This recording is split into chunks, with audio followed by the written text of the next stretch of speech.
So I honestly don't know how I got through it. Like I was very blessed. Very blessed. Do you feel like it was God that was just like, I have a big mission for 100%. You, and so you're going to do this? Yep. It was him strengthening me. Yeah. I could not have done that by myself.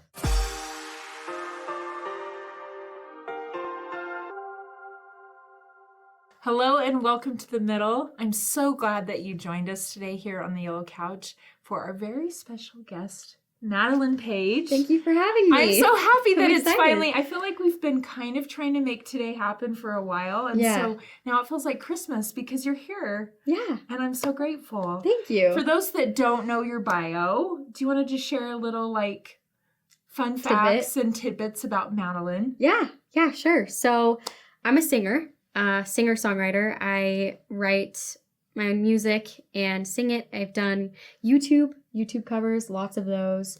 My career, I started out on The Voice when I was 16.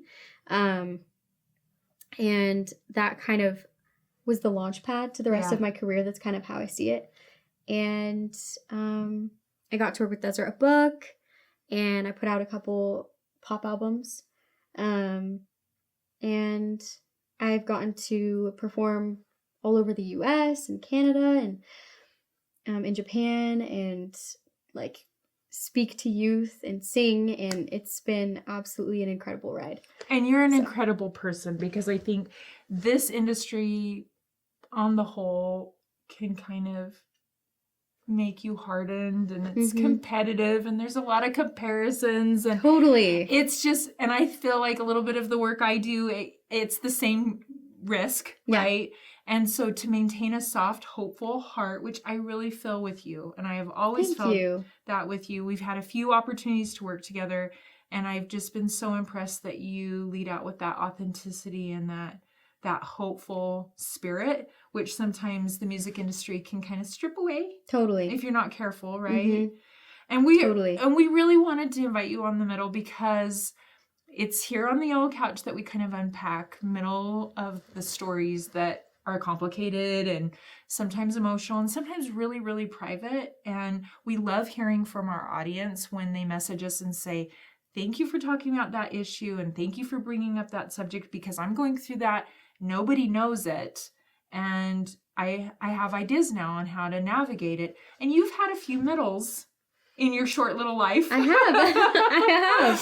And I can say that, once you're through them, you can look back sometimes and go, okay, I've learned a lot and it's great. But when you're in the middle of them, it's a mess. Right. Sometimes. Yeah.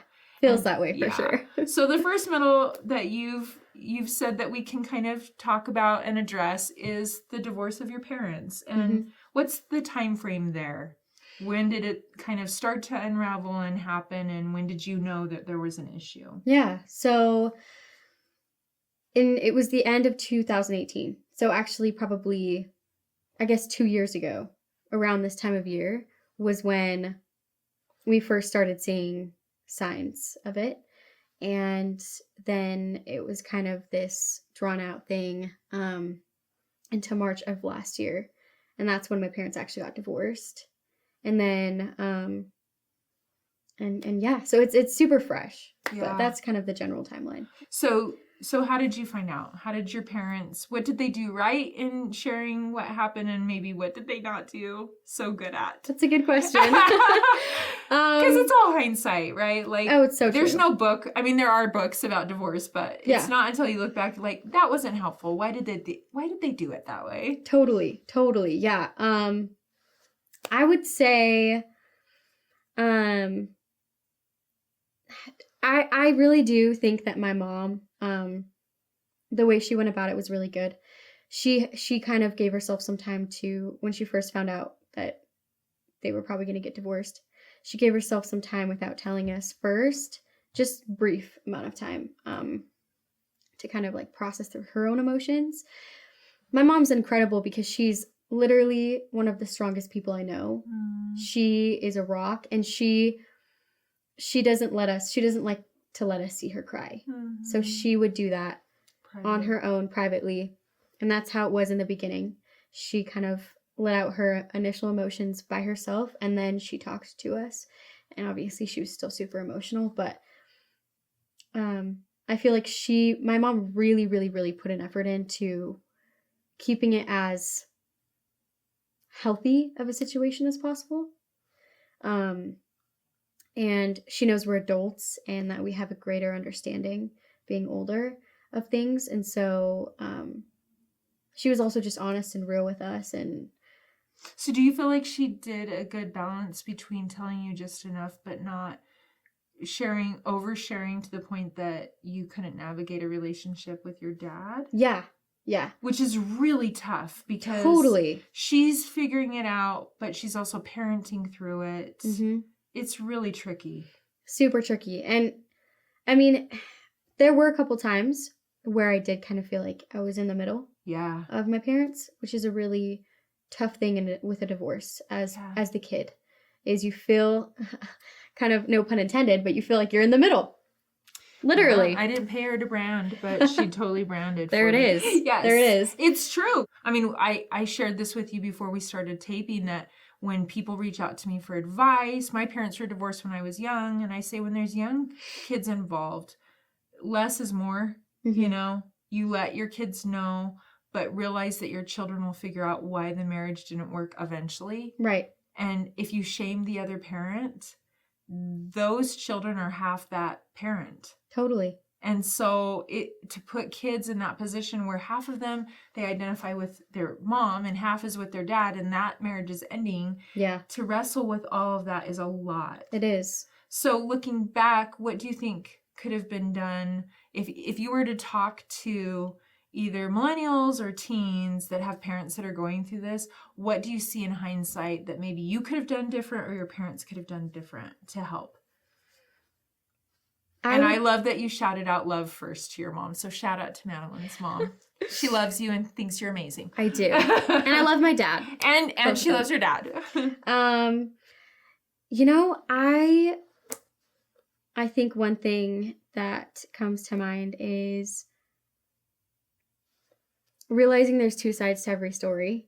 And even though I will say I feel like there was a clear right and wrong in the situation, but realizing that there was just a lack of certain things happening in their relationship for both of them, and seeing that there was two sides. And so it's like, I know which side is, I know who's right and who's wrong, but I understand that certain things happened and came to be because both of them made mistakes. Like, nobody's perfect, either one of them. So I think that helped me a lot, and has helped me a lot in hindsight, just looking back, just to learn more about my parents and how they went about their marriage, and also how I want to go about my marriage when I get married. I've learned a lot for myself. So I would say just remembering that, though, there's two sides to every story. You know, I don't think it's ever good to be too extreme in one thing ever. And so you're saying, what I hear you saying that I think is super helpful, and I've repeated this to others that have gone through very public divorces, and it affects a church community or a work community or a family, right? Mm-hmm. Where it's like, well, you know what? You can think that person's awesome to work with, but you don't have to be married to them. And so the relationship of a marriage is a very different relationship than parent-child, than siblings, than colleagues. Yeah. Right? And so sometimes I'm like, you know what? Yeah. My husband's awesome. We're going to try to get him on the middle. But I always say, like, he's great. He's awesome. But in a marriage, there's another level of expectation. Yeah. And so you know everything about that person. Yes. And the needs that you're expecting to be met, and the intimacy level and the interdependence is very different than any other relationship. And so when a marriage comes apart and everyone's like, oh my gosh, I'm so shocked. Why did that happen? I'm thinking, you weren't married to any of those people involved. Like, their marriage fell apart, but that doesn't change the value of who they are as people. Totally. That's really mature of you to see, because sometimes it takes a long time, because there's hurt and there's disappointment, right? And there's your own feelings around the issue. Totally. I love the idea, because I too feel like my parents' divorce, even though they were, I was younger when it happened, it framed what kind of marriage I wanted to have. And I think in some ways it's a gift. I feel like I've worked harder for the last 30 years because I've watched the effect of divorce. Right. And we've worked through some hard things. So, I mean, I think triggers are teachers. And so, way to go on taking a hard situation that you had no control over and trying to work through the healing process of that. And it takes time, right? You probably are even now experiencing things that like, oh, wait, that hurts. I thought I had already processed that. Yep. And now that's triggering me today. Totally. I mean, I'll look at pictures or videos from my childhood because I had a great childhood. I loved my childhood and I'm so grateful for it. And I do feel lucky because I got to have my whole childhood and growing up with both my parents together. And so I'm just so grateful for that time and those memories. But looking back at those pictures and videos can be really hard. Yeah. For sure. Yeah. Because you're mourning the loss of what was as well. Yep. So I wanted to also kind of jump gear to this other lane of questioning around the middle of your career, because you've chosen to be a singer-songwriter. And I think creation is such a wonderful thing on the outside. When you're the person in the middle of trying to be in that creative space. Right. And with COVID, that changes so many things, right? Just from a performance standpoint. Yeah. Did you always know you wanted to be a singer, or what kind of led to The Voice? Because most of us on the planet will never be on The Voice. And I got lucky. Do you feel good about that experience overall? Or? I really do. Okay. It was an amazing experience. I've heard mixed things about those kinds of, American Idol, The Voice. There's a number of platforms, right? Yeah. And some people have had great experiences and others have said that it wasn't all that it appears to be. So. Right. It was amazing. It was. I was a minor, so I got to have my mom there with me, and they treated the producers and everybody I feel like they treated us really well, the contestants, and I learned so much. You did. So much. I still take the lessons I learned from that time and apply them to my life now. So how long were you on? I mean, how many episodes, or how did it work? Yeah. I made it to the top 20. Which was incredible. I have no idea why. I really don't. But what? I just because I struggled with stage fright before going on to the show. And I was really insecure and really young. And even now, I still get nervous every time I sing, perform. But thinking about going on a reality TV show now is really scary. So I honestly don't know how I got through it. I was very blessed. Very blessed. Do you feel like it was God that was just I have a big mission for 100%. You, and so you're going to do this? Yep.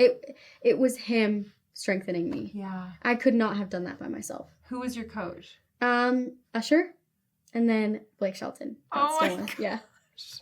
So she's sitting on the couch, and she touched Blake Shelton and Usher. And I hugged Adam Levine and Shakira. My gosh. And then I did hug them. And now I'm touching. There you go. Now you can say it. Yeah. Keep passing it on. I love that you've taken the lessons of not just the divorce, but the voice opportunity. And I love your honesty. I've heard you share a little bit about the stage fright issue and navigating. Was there ever a point in your very still young life where you were I don't know if I really want to make music my life, or were you always nope, I'm not looking back, I'm going forward? Were there chances along the way where you're you could have changed completely and set it aside? And what made you decide to stay the course? Great question. Right before going on The Voice, actually, just because of the stage fright and because of my anxiety and my insecurities, it almost scared me into doing something different than music. I had started thinking of alternative things. I've always loved photography, so I was maybe I'll be a photographer or videographer or something. And I can truly say to this day, if I didn't do music, I probably would be doing something like that. But that was one time. And then the opportunity to go audition for The Voice really did fall in my lap. And so I had to make that decision. And that one decision completely changed everything. And decisions are so important. Never underestimate the power of decision making and choosing, because it influences every little thing in your life. Did you have to keep choosing into it when it's gotten challenging in your mind again, or the anxiety builds? Do you feel like you have to revisit that choice? Yeah, I absolutely. When I remember after The Voice, I had released my first EP, and things were going great, and I loved doing what I was doing. But I remember there was a point where I had a performance at a Time Out for Girls event, and I had to speak. And it was my first time doing public speaking, and it was terrifying to me. It was scary. It's intense. Yeah. Just a little. I love it. But you know. And I love it now. I've come to love it. Yeah, but it's a different muscle. It is. Yeah. Totally. So I was very intimidated, and I remember I kind of had like a panic anxiety attack before in my hotel room. And I was like, I don't know how I'm going to do this. I literally don't know how I'm going to do this. And I prayed, and I was blessed to be able to get through it. And I have had several moments like that since, where I've had anxiety attacks. Even recently, like right before I go onto the stage, I've literally had it where my whole body feels like it's freaking out, like I'm losing it. And somehow I have to get on stage and sing a song. And all I can say is I just have blessings. I love your honesty on that, because I think when we follow performers that have this perceived success, we don't see the back struggle, you know? We don't see the behind the scenes. I do have a public speaking career, and I've done about 1,200 keynote events all over the world. And people say, are you nervous? I don't get nervous when I have to step to the mic. It's the week before or the 2 weeks before I've prepped. Yeah, the anticipation. Where I'm like, God, do I have it in me? Have I heard your message for this group? Do I have the well full? And that muscle of learning to trust God and show up with what you have as the offering is so insightful. And I think really a gift for our viewers that are, maybe they're not going to be a vocalist, singer-songwriter, speaker, author, video host, or whatever. Right. But they're feeling the anxiety on fill in the gap, whatever they're going to choose into. But do you feel like that internal wrestle has aided you in your writing of the music and the way in which you connect with your audience? Oh yeah, 100%. What we're talking about right now, this is what's real. Yes. And a lot of people, through watching me on stage, Instagram, or social media, I look like I have this glamorous, like I'm living the dream, you know, no worries in the world. People just have no idea because that's all they see. That's like their limited perception. Right. But this is what's real. Yeah. And so I want to interpret that and portray that through my music. What's one of the songs that you feel like is the most, like people, I've written 7 books and people are like, what's your favorite? I'm like, well, that's hard to choose, but I can tell you the one that's the most self-revealing and personal. Like if you want to know my guts, read You Are More Than Enough. That's my guts. Is there a song that's like the Madilyn Paige guts song? Oh, I have songs that are not released yet. Oh! That are like, do you want to tease the middle audience?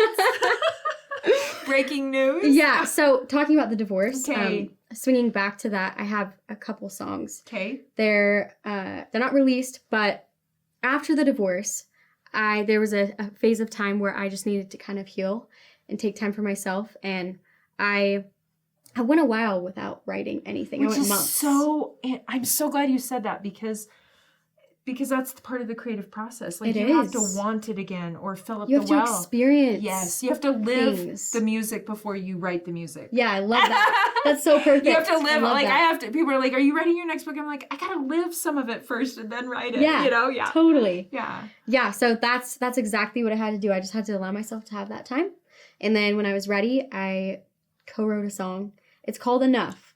So there's a little hint. Wait, with my book, Yeah, when you said that, we're just gonna, okay. We connected. I gave you that book. I think you have it. Yeah, you did. Yeah. Okay. Yeah. We didn't plan that. We're just having this awareness right now. Yeah. Okay. Enough. I love. And does it really talk through those emotions behind the rejection. It's telling the story of the divorce in an analogy. And so it's kind of a really clever song, the way that it's written. But when you listen to it, it's really emotional. Like, the people that I have showed my family and my friends, they've cried, they've gone chills. Like, it's a good sign. It captivates the emotion really well, which makes me really happy because that's my ultimate goal with my music. And so that song started the snowball effect of all the other songs that I've written since. And then there's another song that I wrote about my dad specifically and how my relationship with my dad was affected through the divorce. And so that's very blunt. I'll just say that. It's a very blunt song. Like, so, when I do put it out, I'll probably be a little bit nervous. Like the Kelly Clarkson song about her dad. Do you know that song? Yes. Yeah. Is it Piece by Piece? Yeah. I need to go listen to the lyrics of that a little bit better, but it's very straightforward. But I think that's such a powerful gift to the world to create from that space. Totally. And I love that you honored that you needed the process time first. Mm-hmm. Because I think that it doesn't serve either to like do it too soon, right? But these are human experiences that we're all having. Mm-hmm. And I love that you said, hey, listen, on YouTube and Instagram, it looks like it's all a party. Yeah. But I'm a human being having real life happen to me. And I'm so glad you decided to stay in this work, because I think the message here at the middle for sure is that if we can make it through the middle, right? That the gift is on the other side of that, right? Totally. There's always the light at the end of the tunnel. You may not see it all the time. But... And you don't even see the gift sometimes or the learning until you turn around and you're like, oh gosh, I'm exhausted. How did I make it through that? Exactly. I love to ask my guests what their manna is, because I love the story in the Bible and how it was literally every day. You got to show up and gather it. It's not like I got to put it in the freezer. Right. I can pull it out extra on the hard days. You got to show up every day for yourself, for your faith. Yep. What's one of your mannas? I would say, I feel like I have multiple. Okay. But one that seems to be pretty consistent for me, I would say, is being around people that I love, like my friends and my family. I feel like some of the hardest times in my life, I know everybody takes feeling sad or depressed differently. Some people like to hide out in their room and be alone. Isolate. And there's those typical movie scenes where girls go through breakups and they just are devouring ice cream and watching Netflix. Yeah. And that's fine. There's those people, but I feel like for me, I actually need human interaction. And so when I'm alone and I'm feeling down for whatever reason because of something that's happening in my life, I'll call up a friend or text a friend or my sister or something, and I'll go on a car ride and just talk. And it always lifts my spirits. I love that. Being around other people, like, you don't have to be alone. And actually, just a little, what's the word? Segue or I just released a song. Okay. It's called Bleed. And in this song, it's talking about that exact idea. It just made me think of it. Yeah, it's about where you feel like you're going through something, and a lot of times I feel like people don't think other people understand what they're going through, and so they're afraid to tell them. Yeah. Or they don't want to tell them. Yeah. And I know I felt that going through the divorce, and I actually wrote Bleed about that too. And that song is out, so you can go hear it. But that just reminded me of it. No, I'm so glad you said that, because that is literally one of the prime messages we talk about here on The Middle, is that with the work I do with suicide prevention and mental health awareness, that we don't maybe think that connection is the answer. Mm-hmm. And some people, like you said, naturally want to isolate.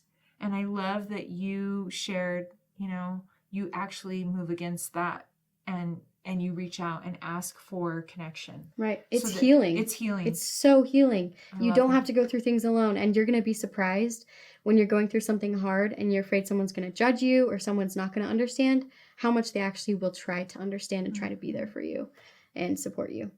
So thank you. It's always better to not be alone than to be alone, in my opinion. Yes, it's ideal to be connecting with someone, just one other person. Absolutely. Someone you love, someone you trust, someone that cares about you. I love that. Thank you so much. Where can people find more of Madilyn Paige to help them in their own middles and life and just for joy? Like, I always say that music for me is such a neurotransmitting, changing experience. So if I'm struggling, like I look around and I'm like, okay, what music's playing right now? I need to change the playlist. Yep. My go-to is Christmas music. My family's like, I know, seriously, I love that. It's July. What is her problem? Christmas music's so happy, though. And Madilyn Paige music. I'm going to do a shout out. Thank you. I love uplifting music that is real. You know, because you don't always just want the ice cream on the top. You want a little bit of because life isn't brownie just ice cream on top. Exactly. So where can people find you and connect with you? So you can find me kind of all over. There's my website, MadilynPaige.com. I keep it updated with when I'm performing and things like that. So if people want to find you virtually right now, right? Hopefully not forever. MadilynPaige.com. Yeah. And then there's social media, of course, Instagram, Twitter.